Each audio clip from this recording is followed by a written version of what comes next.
السلام علیکم students, welcome to my channel. آج ہم EDU A305 کا لیکچر نمبر 14 اسٹارٹ کرنے لگے ہیں۔ یہ لیکچر ورچوئل یونیورسٹی کے ہینڈ آؤٹس کے مطابق لیسن نمبر 36 ہے، اور اس لیکچر میں ٹاپک نمبر 225 سے لے کے ٹاپک نمبر 230 تک کور کیا جائے گا۔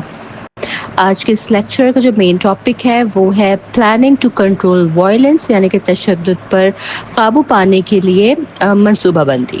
ٹھیک ہے جی، تو چلیے لیکچر سٹارٹ کرتے ہیں اپنے ٹاپک 225 سے، اور اس میں ہم دیکھیں گے کہ how to respond to violence, کہ تشدد کے جواب میں کیا کرنا چاہیے۔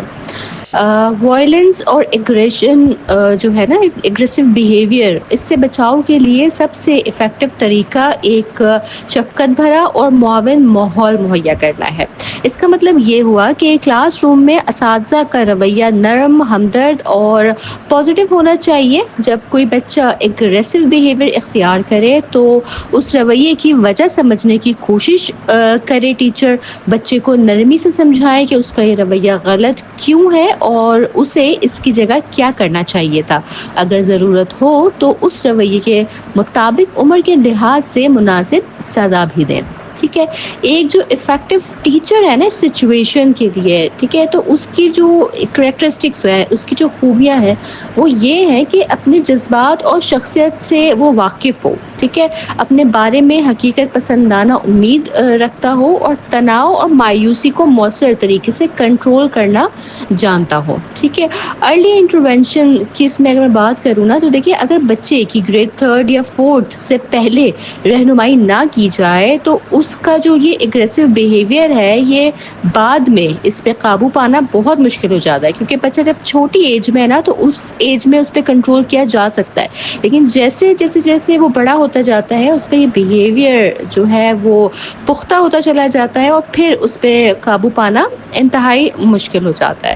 ٹھیک ہے، پھر ہم اپنے نیکسٹ ٹاپک 226 کی طرف بڑھتے ہیں، جو کہ ہے انٹروینشن ٹو کنٹرول وائلنس، کے تشدد پر قابو پانے کے لیے مداخلت۔ کہ تشدد پر قابو پانے کے لیے مداخلت کو نا 3 اسٹیجز میں تقسیم کیا گیا ہے۔ ٹھیک ہے، پہلی ہے پرائمری پریونشن، پھر ہے سیکنڈری پریونشن، اور پھر ہے ٹیریٹری پریونشن۔ ٹھیک ہے، پرائمری پریونشن میں کیا ہوتا ہے کہ اس کا مقصد مسائل کو جنم لینے سے پہلے ہی روکنا ہے۔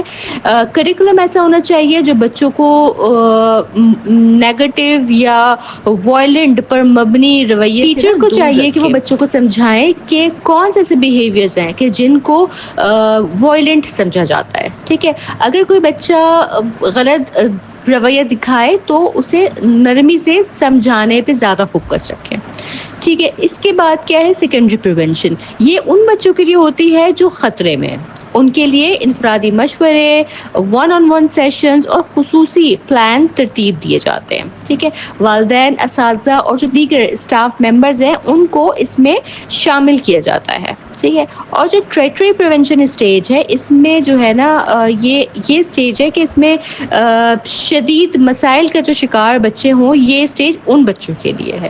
اس میں اسکول سے باہر کے ادارے، خاندان، سوشل ورک اور جو معاشرتی ادارے ہیں وہ بھی شامل ہوتے ہیں۔ مقصد اس کا یہ ہے کہ ایک مکمل سسٹم کے ذریعے بچے کی اصلاح کی جائے۔ ٹھیک ہے جی، اس کے بعد جو ہے ہم ٹاپک نمبر 227 کی طرف بڑھتے ہیں۔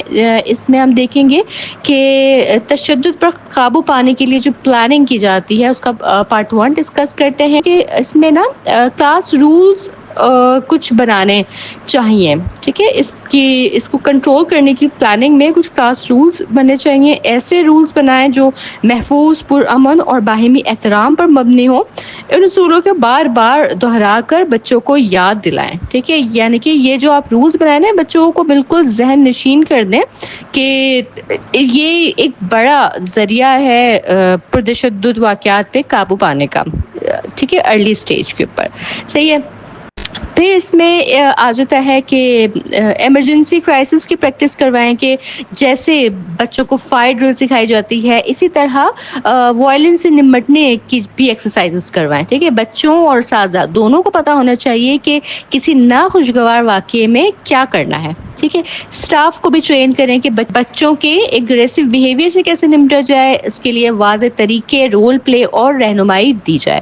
بچوں کو الزام نہ دیں ان کے بیہیویئر کے لیے, ٹھیک ہے, ورنہ وہ اور زیادہ اگریسو ہو سکتے ہیں. ٹھیک ہے, جس حد تک ممکن ہو آپ انہیں نرمی سے, پیار سے سمجھائیں. ٹھیک ہے, مناسب لباس پہنیں. اساتذہ کو چاہیے کہ وہ سادہ اور محفوظ لباس پہنیں. ہائی ہیل یا لٹکتے ہوئے زیورات یا تیز دھار والی جو اشیاء ہے, کوئی جیولری ہے, تو ان سے انہیں گریز کرنا چاہیے. ٹھیک ہے, کلاس روم میں موجود نایاب یا خطرناک کوئی اشیاء ہوں تو ان کو بچوں کے پہنچ سے دور رکھیں تاکہ وہ غصے میں انہیں نقصان کے لیے استعمال نہ کریں. ٹھیک ہے, فرنیچر کا معائنہ کریں کہ کہیں کیل یا تیز کونے وغیرہ نہ ہو. ٹھیک ہے, مضبوط تعلقات کو فروغ دیں کہ اسٹوڈنٹس کے درمیان جو ہے وہ پازیٹیو انٹریکشن ہو آپس میں. اس چیز کو فروغ دینا چاہیے. گروپ ایکٹیویٹیز اور گیمز کے ذریعے بھی جو ہے وہ باہمی تعاون اور دوستی کو بڑھائیں. ٹھیک ہے, اس کا پارٹ تھرڈ پہ بھی بات کرتے ہیں کہ بچوں کے ساتھ تعلق جو ہے نا وہ مضبوط بنائیں. بچوں پر سختی کرنے کے بجائے ان کا اعتماد حاصل کریں, ان کے احساسات سنیں, مسائل کو سمجھیں اور ان کی رہنمائی کریں. خود پہ قابو رکھیں. ٹیچر کو چاہیے کہ وہ ہر حالت پہ پرسکون اور کنٹرول میں رہیں. اگر صورتحال قابو سے باہر ہو تو فوراً اعلیٰ انتظامیہ سے رجوع کریں. کلاس میٹنگز کروائیں کہ ہفتے وار یا مہینے میں ایک مرتبہ ایسی کلاس میٹنگز رکھیں جہاں بچے اپنے مسائل, پریشانیاں اور جذبات شیئر کر سکیں. رویوں کی وضاحت اور نتائج کا نفاذ. کلاس روم میں اصول واضح ہوں کہ کیا کرنا ہے اور کیا نہیں کرنا. اگر بچہ اصول توڑتا ہے تو فوراً جو ہے مناسب نتیجہ دیں, یعنی کہ کچھ مناسب کانسیکوینسز دیں تاکہ وہ سیکھ سکے کہ اس نے کیا غلط کیا ہے. ٹھیک ہے, اور تھراپیوٹک رویہ اختیار کریں. ایسے اساتذہ جو ہمدرد اور سمجھدار ہوتے ہیں وہ بچوں کے جذباتی مسائل کو بہتر سمجھ سکتے ہیں. ہر بچے سے پازیٹیو کنیکشنز بنائیں اور انہیں صرف تعلیمی نہیں بلکہ انسانی حیثیت سے بھی اہم سمجھیں. ٹھیک ہے جی, تو یہ لیکچر بھی ہمارے یہیں مکمل ہوتا ہے. اس لیکچر کو بھی میں آپ کی آسانی کے لیے سمرائز کر دیتی ہوں کہ اس لیکچر نمبر 13 میں ہم نے ابتدائی بچپن کی کلاسز میں, ان کے ارلی چائلڈہڈ ایجوکیشن کی کلاسز میں وائلنس پہ قابو پانے کے مؤثر طریقوں پر زور دیا ہے. اس میں ایک پرامن اور تعاون پر مبنی ماحول قائم کرنے, جاری حد کی وجوہات کو سمجھنے اور عمر کے مطابق سزاؤں کے استعمال کی اہمیت بیان کی گئی ہے. ٹیچرز کو خود جو ہے وہ ضبط نفس کا مظاہرہ کرنا چاہیے اور حالات بگڑنے سے پہلے مداخلت کرنی چاہیے. تشدد سے بچاؤ کے 3 درجے اس لیکچر میں بیان کیے گئے ہیں, پرائمری, سیکنڈری اور ٹریٹری. پرائمری میں جو ہے ہر بچے کے لیے ایک عمومی حکمت عملی جیسے کہ نصاب کے ذریعے شعور دینا ہے. سیکنڈری میں جو ہے انفرادی منصوبہ بندی ان بچوں کے لیے جو خطرے میں ہو, اور تھرڈ یعنی کہ ٹریٹری سٹیج میں شدید نوعیت کی مدد جو خاندان کو بھی شامل کرتی ہو شامل ہے. ٹھیک ہے, اس لیکچر میں اس بات پر بھی ہم نے زور دیا ہے کہ قواعد و ضوابط واضح ہونے چاہیے. کسی بھی بحران کے لیے پہلے سے تیاری ہونی چاہیے. استاد کا لباس مناسب ہو اور کلاس روم کی ترتیب ایسی ہو جو مثبت ہم عمری تعلقات کو فروغ دے. اعتماد سازی, تحمل مزاجی, اجتماعی گفتگو اور ہمدردانہ رویہ بہت ضروری ہے. ٹیچرز کو چاہیے کہ وہ طلبہ کی رہنمائی شفقت سے کریں, ان کے رویے سے متعلق توقعات واضح کریں, سزا اور جزا کا منصفانہ نظام اپنائیں اور صرف تعلیمی لحاظ سے نہیں بلکہ جذباتی اور سماجی سطح پر بھی ان کا خیال رکھیں. تو جناب اس کے ساتھ ہی ہمارا آج کا یہ لیکچر بھی مکمل ہوتا ہے, اپنے اختتام کو پہنچتا ہے. مجھے امید ہے کہ یہ لیکچر بھی آپ کو سمجھ آیا ہوگا. اگر اس لیکچر سے متعلق آپ کی کوئی کنفیوژن, کوئی سوالات یا اگر آپ اپنی کوئی رائے دینا چاہیں تو مجھے کمنٹ سیکشن میں ضرور بتائیے گا. میں پوری کوشش کروں گی کہ آپ کو ٹائملی رسپانس کر سکوں. چینل سبسکرائب نہیں کیا ہوا تو اسے لازمی سبسکرائب کر لیں تاکہ اسی طرح سے میرے تمام امپورٹنٹ لیکچرز اور MCQs آپ تک وقت پہ پہنچتے رہیں. میرے لیکچرز کو اپنے فیلو اسٹوڈنٹس کے ساتھ ورچوئل یونیورسٹی کے ڈفرینٹ گروپس میں ضرور شیئر کریں تاکہ جو اسٹوڈنٹس فائنل ٹرم پریپریشن کے لیے پریشان ہیں تو ان لیکچرز کے تھرو ان کی مدد ہو سکے. میں ان شاء اللہ تعالیٰ اپنے نیکسٹ ویڈیو کے ساتھ جلد حاضر ہوں گی. تب تک آپ سب اپنا بہت خیال رکھیے گا.